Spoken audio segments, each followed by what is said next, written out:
सहनशीलता धेरै नै ठुलो गुण हो र यो सिक्न त्यति नै कठिन छ। हेलो गाइस, नमस्ते, welcome to my new blog. आज आँप खानको लागि आँपको अचार बनाइरहेको छु। आँपको अचार होइन, नुन र खुर्सानी हालेर आँपको अचार पनि राखिरहेको छु। पिन्छ क्या, अनि यो चाहिँ अब आँप काट्ने। यहाँनिर टक्क मैले आँप सब काटेर रायो, अब अचार चाहिँ खाने हो। अचार चाहिँ उयो छ। अनि यसलाई चाहिँ आँप खान मन लाग्यो, म फेरि आँप पनि खस्दैछु।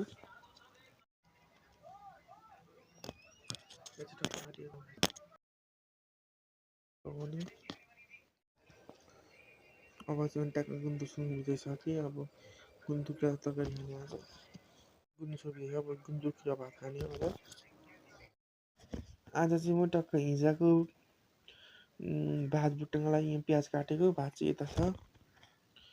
यो चाहिँ आज पकाउने हो, भुटेर खाने हो। अब चाहिँ मैले टक्क प्याज पनि काटिसकेँ, अब बसाउने। अनि मैले हलुवा चाहिँ खाजाको लागि नि बसाएको। अब यहाँ चाहिँ कराई बसाएको छ, तेल छिलो हाल्ने, त्यसपछि भात भुट्ने अनि खाने। चाहिँ ट्याक्कै भात भुटेर पनि तयार भइसक्यो, अब खाने।